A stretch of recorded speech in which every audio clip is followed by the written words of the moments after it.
De retour sur LCI Direct pour cette édition spéciale consacrée au jour d'après ce sommet en Alaska entre Donald Trump et Vladimir Poutine. Vous l'avez vu hier sur notre antenne, en direct entre tapis rouge, applaudissements, réhabilitation sur la scène internationale de Vladimir Poutine.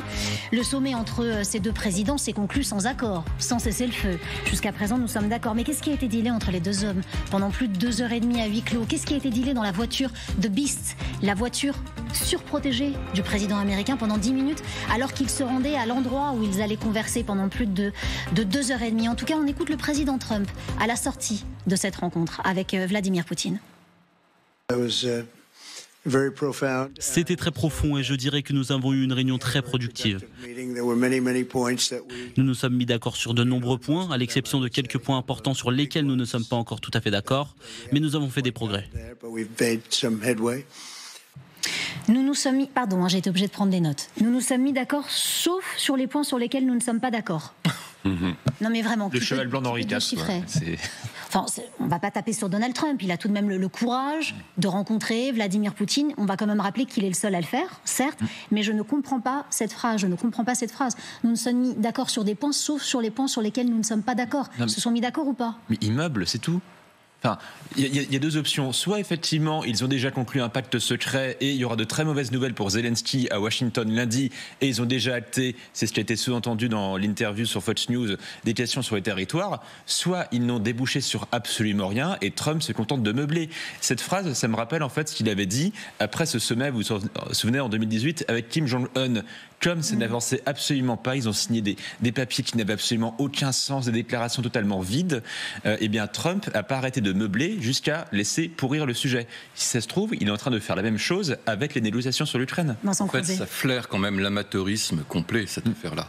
Ils avaient quand même 8 jours pour préparer le sommet. Ils avaient 8 jours pour trouver tout de même un point sur lequel qu'on pouvait annoncer au monde entier, permettant de dire voilà, on a avancé, permettant aussi de sauver la face de Trump et des États-Unis, parce que c'est l'image des États-Unis qui est détériorée dans cette affaire.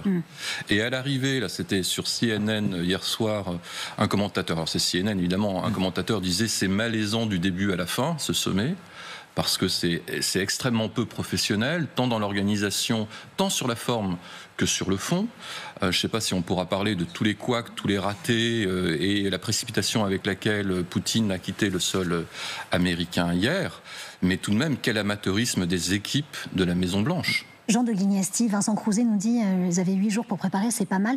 Je me souviens de la dernière rencontre avec Joe Biden. Il me semble qu'ils avaient préparé cette rencontre jusqu'à 3 semaines en avance pour dire à quel point normalement c'est millimétré, orchestré, on sait de quel sujet on va parler, au-delà de l'amateurisme. Oui, je ne jetterai pas le bébé avec l'eau du bain quand même. D'abord, vous êtes plus nuancé. Oui, parce qu'on ne sait rien, en fait. Donc, on peut avoir... il y a une permanence dans la pensée de Trump. Il a fait des propositions aux Européens et à Zelensky, c'était vers le mois d'avril, vers la mi-avril, qui ont été refusées par les Européens et par Zelensky ensemble, d'où la petite phrase, d'ailleurs, de Poutine disant « J'espère que les Européens ne vont pas me saboter le truc ». Et en fait, il faisait référence à ça. Et on voit très bien, l'orientation est la même, les données sont les mêmes. Après, il y a des curseurs. Les données, c'est que l'Ukraine doit renoncer aux parties qui sont occupées, informellement, mais y renoncer quand même. L'Ukraine doit renoncer à l'OTAN. La Russie va bénéficier d'un allègement des sanctions, mais doit se limiter à ce qu'elle occupe, c'est-à-dire pas du tout à ce qu'elle a annexé, qu'elle n'a pas encore conquis. Donc on prend quasiment le narratif russe au-delà des territoires. C'est non, il faut que les Russes renoncent à leur narratif qui consiste à Celui dire... du territoire on va reprendre, les 4 oblasts sont à nous. Voilà, donc on s'arrête sur la ligne de démarcation, si je puis dire, de cessez-le-feu. Ça, c'était la proposition de Trump il y a un peu plus d'un mois. Donc, moi, je pense qu'il n'a pas beaucoup varié, que ce qu'il a proposé aux Russes, c'est quelque chose de cet ordre-là. Simplement, les Russes ne s'en sont pas satisfaits, pas plus d'ailleurs qu'ils s'en étaient satisfaits en avril. En avril dernier, Poutine avait très mal joué, Zelensky avait très bien joué, parce que la charge du refus de la proposition de Trump, elle est tombée sur les épaules de Poutine, qui a fait savoir à Witkoff que, poliment, mais que ça n'allait pas. Ce coup-ci, le pauvre Zelensky, il va être dans une situation difficile. Il aura probablement une offre de ce type, avec des variations, etc.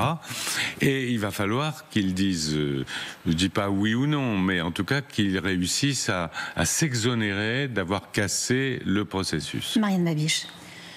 Sur la forme, d'abord, on dit que quand même, leur rencontre aurait pu durer juste 2 ou 5 minutes si Trump considérait que ça ne marcherait pas. En même temps, il y avait un déjeuner planifié et le travail des délégations qui ont été au final annulés. Et Donald Trump et Vladimir Poutine ont quitté quand même l'endroit. Après, il y avait aussi cette conférence de presse qui était quand même beaucoup plus courte qu'on avait pensé. Et ce qui est aussi bizarre, c'est que Vladimir Poutine parlait avant Donald Trump, ce qui n'est pas du tout en général le protocolaire. Et le discours de Vladimir Poutine, c'était quand même très hypocrite, parce qu'il parlait justement que cette guerre amène beaucoup de tragédies et une peine énorme, mais c'est lui qui est la cause. Concernant les conditions, on a l'impression que Donald Trump voulait juste entendre les paroles principales, ce qu'il a entendu de la part de Vladimir Poutine, que si ce n'était pas Biden en 2022, mais que c'était Donald Trump, on aurait pu éviter cette guerre. Il est très manipulable, on l'a bien vu, c'est confirmé, et il était content, je pense, de ses paroles, c'était suffisant pour lui. En même temps, Vladimir Poutine a apparemment reçu ce qu'il voulait recevoir. C'est d'abord le retour sur l'arène internationale politique et ensuite c'est le cessez-le-feu qu'au final on l'exige plus et il est reparti quand même avec un énorme cadeau. En même temps, juste le retrait de troupes, je pense, sur les territoires occupés serait déjà suffisant pour le retour de Vladimir Poutine sur l'arène internationale comme condition et pour la levée des sanctions. Mais Donald Trump lui fait ses cadeaux tout simplement gratuitement. On a demandé aux Ukrainiens ce qu'ils avaient pensé de ce sommet et de ce qui avait été dealé. La réponse est quasiment unanime. Je vous propose qu'on écoute ces Ukrainiens. Regardez. Poutine et Trump ont conclu des accords pour leurs États afin que tout leur soit favorable. Et ici, en Ukraine, à Zaporijjia, nous continuons de souffrir. Les bombes planantes continuent à tomber sur nous. Comme le montre la réalité actuelle, nous devons mettre fin à la guerre. Nous devons vraiment nous asseoir à la table des négociations et discuter, parvenir à un accord, car chaque jour, des combattants meurent ou sont blessés. Je pense que ce génocide se poursuit. Et ces témoignages de ces Ukrainiens à mettre en exergue avec ce qu'a déclaré le président américain Donald Trump en sortant de son sommet. Il dit une journée formidable, très réussie en Alaska. La rencontre avec le président russe Vladimir Poutine s'est très bien déroulée, tout comme notre conversation téléphonique nocturne avec le président ukrainien Zelensky et avec plusieurs autres dirigeants européens, dont le très respecté secrétaire général de l'OTAN. Il ajoute « Tous ont convenu que la meilleure façon, dit-il, de mettre fin à cette guerre terrible entre la Russie et l'Ukraine était de conclure directement un accord de paix qui mettrait fin à la guerre et non un simple accord de cessez-le-feu, souvent inapplicable. » Encore une fois, on retrouve un narratif qui n'est pas inconnu. Oui, mais la grande cruauté, c'est que dans Air Force One, en se rendant en Alaska, Trump s'arc-boutait sur le cessez-le-feu, sur la question du cessez-le-feu, créant des attentes et des espérances. Parce que les Ukrainiens qui défendent Pokrovsk ces dernières heures et les jeunes soldats russes qui montent à l'assaut, eux ils écoutent les nouvelles, ils se disent que peut-être que dans 2 heures nous serons soulagés, nous serons libérés et nous n'aurons pas à payer le prix du sang, de notre sang. Et ces combattants-là, hier, plutôt dans la nuit, ont dû être cruellement déçus, parce que ce sont eux qui vont être les premiers sacrifiés dans les prochaines heures. Et c'est ça qui est cruel. C'est ça qui est cruel vraiment de la part des grands dirigeants, et c'est le cynisme des grands dirigeants, c'est de créer une attente, une espérance qui est très durement déçue. Jean de Glignasti. Je pense que ça fait très longtemps que Trump est entré dans la logique de Poutine qui demande un accord de paix éradiquant les causes fondamentales de la guerre, etc. Enfin, ça fait très longtemps qu'il est entré là-dedans. Le cessez-le-feu, c'est pas son truc. Le cessez-le-feu, ce sont les Européens qui l'ont convaincu qu'il fallait exiger un cessez-le-feu de Poutine. Mais c'était pas naturel pour Donald Trump. Mais c'est pas naturel. Et d'ailleurs, un cessez-le-feu, en soi, ça veut dire qu'on reconnaît une sorte de parité militaire. Or, ce que cherche Poutine, c'est l'effondrement de l'armée ukrainienne. Et le drame, en tout cas, c'est que Poutine a convaincu Trump qu'il fallait la paix, que c'était compliqué, et qu'en attendant, la guerre continuait. C'est donc ce que vous disiez sur le type dans sa tranchée à Pokrovsk. Et le refus du cessez-le-feu fait bien entendu le jeu des forces russes. Alors il y a une énorme zone de flou. Cette énorme zone de flou, elle vient de ce qui a été dealé et ce qui nous a été montré après ce deal, la question des territoires. Après avoir négocié, à tout le moins discuté avec Vladimir Poutine, Donald Trump s'adresse au monde, à la nation américaine d'abord, mais au reste du monde ensuite, sur Fox News. Et précisément sur les territoires, regardez et écoutez attentivement ce qu'il dit. Regardez. Il va y avoir un échange de territoires. Il y aura plus de territoires russes qu'il n'y en avait avant. Ce dont l'Ukraine a réellement besoin, ce sont des garanties de sécurité hors OTAN. Dans votre boule de cristal, c'est ce vers quoi on se dirige ? Oui, eh bien, c'est un point sur lequel nous avons négocié. Et ce sont des choses importantes sur lesquelles nous nous sommes largement accordés. Marianne Babiš, les points de négociation est vraisemblablement d'accord de terres ukrainiennes sans les Ukrainiens.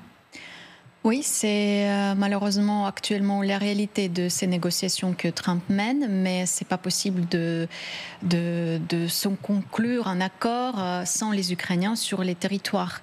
Et déjà, en fait, pour l'ordre mondial, c'est très dangereux d'accepter les concessions territoriales parce qu'il y a la Chine qui regarde Taïwan et qui regarde toute cette situation. Et ils se vont dire « Ah oui, il y a un criminel de guerre qui a un mandat d'arrêt dans plusieurs pays. Il a occupé énormément de territoire ukrainien quand même, et on l'accueille avec un tapis rouge, on enlève les sanctions, donc c'est grave pour le monde entier. Vous voulez dire que le message envoyé est catastrophique au reste du monde et aux dirigeants qui voudraient eux aussi grappiller sur des territoires? Oui, j'avoue que c'est catastrophique et c'est pour cela, pour l'Ukraine, c'est primordial ce soutien européen, ce soutien occidental. Si on a vraiment la possibilité de donner d'aide militaire à l'Ukraine, je pense qu'on pourrait faire face et qu'on pourrait faire de façon que les Russes retirent leurs troupes. Parce que regardons l'exemple de l'été dernier. Il y avait cette opération dans la région de Koursk où les Ukrainiens, justement, l'armée ukrainienne a démontré que la puissance russe et leurs frontières stables et solides, c'est un mythe. Avec l'aide militaire, avec un bon service de renseignement, ils ont pu occuper quand même une région russe. Et d'ailleurs, on se demande pourquoi on n'a pas fait justement ces échanges soi-disant territoriaux il y a un an, parce que quand même on aurait pu échanger justement les territoires russes sur les territoires ukrainiens occupés. Donc c'est primordial que l'Europe quand même ait vraiment un message très très fort et un soutien pour que l'armée russe retire leurs troupes et pour que l'Europe donne les garanties de sécurité. Alors justement, Aurélien Duchesne, est-ce que vous pensez que c'est possible, que c'est probable, lundi prochain notamment parce qu'on rappelle que Donald Trump va rencontrer Volodymyr Zelensky à Washington, mais surtout, est-ce que c'est pas trop tard? Parce que quand on entend le président américain, on a l'impression que ça y est, c'est dealé. Déjà, il y a une chose qui est trop tard, c'est sur les échanges de territoire. Vous parliez à l'instant de la poche de Koursk qui avait occupé les Ukrainiens. Quand est-ce qu'ils ont perdu le contrôle de l'essentiel de leur conquête en Russie, les Ukrainiens? Quand Donald Trump a coupé le renseignement aux forces ukrainiennes et que les Russes ont énormément progressé en quelques jours. Donc il y avait un gage territorial que les Ukrainiens pouvaient utiliser pour de futures négociations. Ils ne l'ont plus. Reste désormais, par exemple, d'éventuels échanges, mais on n'y croit pas, c'est extrêmement invraisemblable, dans les coins de Kharkiv Kharkiv ou de Soumy, donc le nord-est de l'Ukraine. On va vous montrer la carte avec les oblasts, comme ça on va pouvoir voir ce dont vous parlez exactement. Regardez, c'est ce que vous nous dites. Voilà, on les voit à peine, hein, les conquêtes russes dans les oblasts de Kharkiv et de Soumy, donc c'est vraiment les points à la frontière. Ce qui est au nord, hein, bien sûr, ce qui a été notamment récupéré par les Ukrainiens. Il serait très difficile, et en bleu, ça par contre, on voit aussi à quel point les Ukrainiens, par le passé, avaient pu justement, quand l'armée russe était moins fortifiée et moins préparée, reprendre d'énormes portions de leur territoire. Il y a une deuxième chose qui est potentiellement trop tard, mais j'ai envie de dire qu'avec Trump, avec sa versatilité, rien n'est jamais trop tard. C'est que si Trump et Poutine se sont accordés, par exemple, sur l'idée de geler la ligne de front, voire dans l'idée qu'il faut passer à des reconnaissances non plus de facto, mais de jure, c'est-à-dire de droit, de jurer de droit, eh bien là, Zelensky peut en appeler aux Européens. Pourquoi ? Parce que les Européens, pour l'instant, font bloc dans l'idée qu'on ne transige pas sur l'intégrité de l'Ukraine. Entre autres, parce que, comme le disait Marianne à l'instant, il y a le risque de faire effet de boule de neige à l'international. Si on transige sur l'intégrité de l'Ukraine, eh bien, c'est la porte ouverte pour ce que demain, il y ait d'autres précédents, comme celui de Taïwan, par exemple. Et c'est pour ça que les Européens font bloc dans l'idée que non, on ne redécoupe pas des frontières à la hache. Réunion de la coalition demain en visio à 15h. Ça y est, on a donc l'horaire avec les volontaires. C'est ce qu'on appelle la coalition des volontaires. Quel levier vraiment pour les Européens, très précisément sur les territoires? Emmanuel Macron, Keir Starmer, Friedrich Merz, quel impact? Alors pas simplement les Européens, les Australiens et les Canadiens aussi, c'est très important. Coalition des volontaires. Donc on fait quoi demain? Enfin, quand on parle demain, quand on parle ensemble demain, qu'est-ce qu'on met en place, Jean de Glignasti, qu'est-ce qu'on met en place pour se préparer à parler à Donald Trump lorsque Donald Trump dit « ça y est, c'est dealé sur les territoires ». C'est une question délicate, à vrai dire, parce que en fait, on a déjà fait le tour de ceux qui sont prêts à prêter des hommes, enfin à envoyer des hommes dans le coin, à supposer que ce ne soit pas l'Ukraine ou peut-être même en Ukraine. Ensuite, il y a la coalition des volontaires plus vaste, c'est-à-dire ceux qui aident l'Ukraine avec de l'argent, des armes, etc. Bon, pour ceux qui aident l'Ukraine, il y a déjà le groupe de Rammstein qui fonctionne assez bien, et donc on sait qui donne quoi, il y a des annonces de temps en temps, mais le cadre, il est un peu fixé. Peut-être qu'il y aura des annonces nouvelles, mais j'ai des doutes.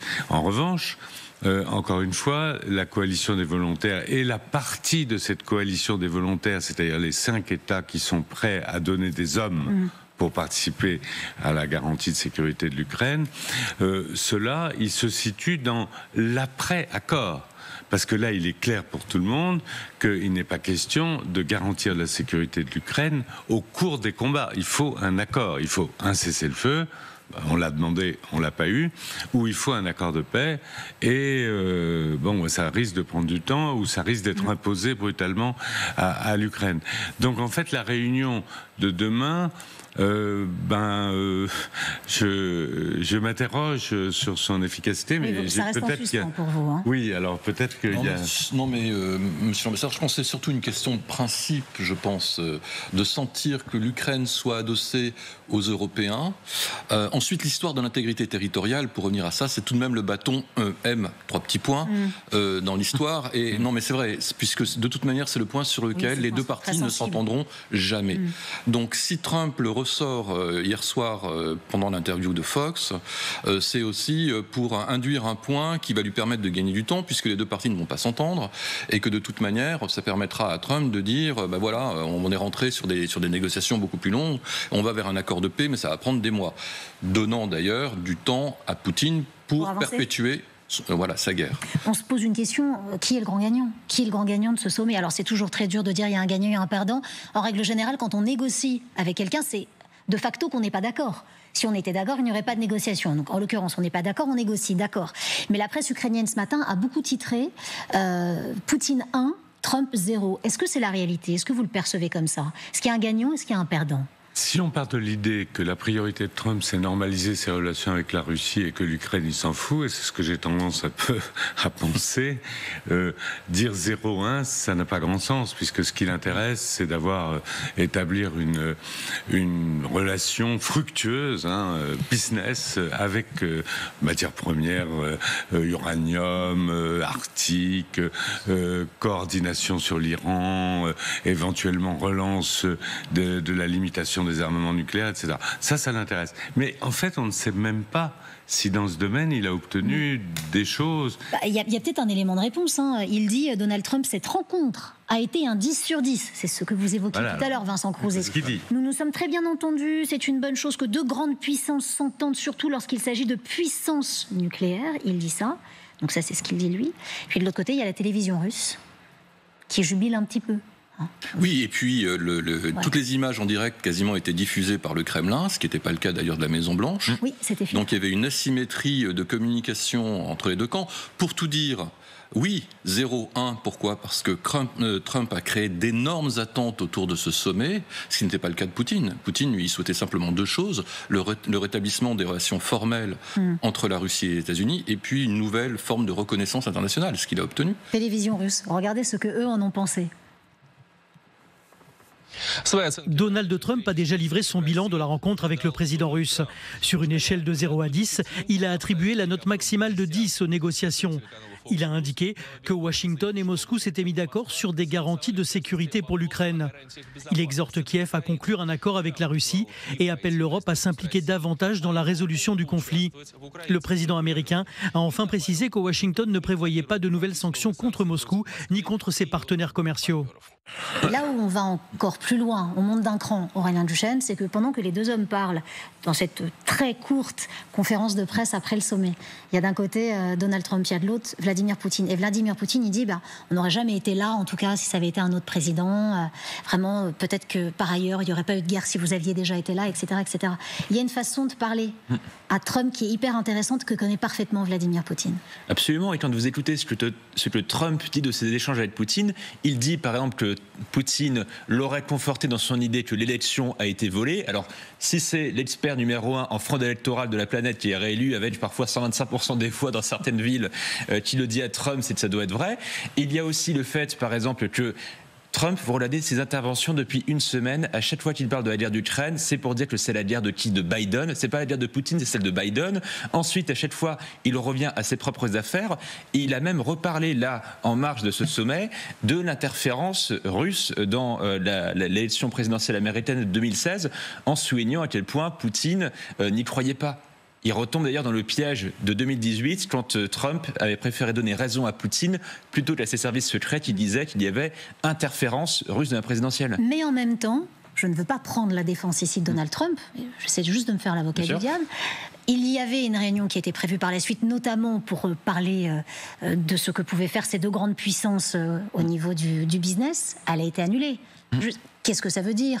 Est-ce qu'on peut considérer que Vladimir Poutine est gagnant ici? Est-ce qu'on n'est pas sur un pied d'égalité avec peut-être Donald Trump qui se garde des billes pour les jours à venir et les négociations à venir? Qu'est-ce que vous en pensez, Marianne? On n'a pas de détails. Ce qui était conclu avant cette annulation, pourquoi ils n'ont pas décidé de continuer ce travail des délégations qui était prévu après le déjeuner. Mais ce qu'on dit, oui, surtout, et en Ukraine des retours, c'est que c'est plutôt Vladimir Poutine qui est gagnant dans cette situation, parce que bien évidemment, il a reçu la garantie de ne plus avoir des sanctions supplémentaires. Il revient aussi sans obligation de faire un cessez-le-feu, même si pour les Ukrainiens, c'était bien évident que ce cessez-le-feu risquerait aussi d'être pas respecté par les Russes, parce qu'ils aiment aussi les opérations sous faux drapeau. Il y aurait peut-être des situations de provocation, donc il faudrait installer peut-être justement une institution d'observation particulière, ce qui a rendu cette démarche beaucoup plus compliquée. Donc on dit oui que Vladimir Poutine est devenu plutôt gagnant dans cette situation.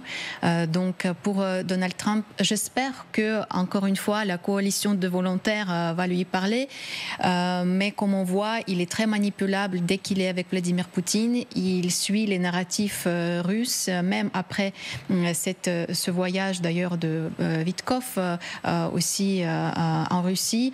On l'a vu tout de suite changer dans ses propos. Il disait que c'était Volodymyr Zelensky qui a commencé la guerre, ce qui était complètement faux. On va dire que les pôles se sont inversés et que c'était difficilement compréhensible, notamment pour les Ukrainiens. On va vous montrer des photos. Les photos parlent, parfois nous on parle beaucoup, mais peut-être qu'on devrait analyser les visages qui sont très criants. Ça, c'est quand les deux hommes arrivent. Ah oui, tout va bien. Tout va bien. C'est le avant, tapis avec rouge. Tout de même une faute de très mauvais goût diplomatique. Là, je ne sais pas ce qu'en pense l'ambassadeur. Sur le côté. Non, mais l'applaudissement l'applaudissement quand Vladimir Poutine arrive, alors que rien n'est gagné, rien n'est fait, c'est évidemment de trop. Le avant, photo officielle. On vous montre la photo officielle, grand sourire. Photo officielle, on va vous la montrer dans un instant. Hop, et après, on a le avant, on a le après.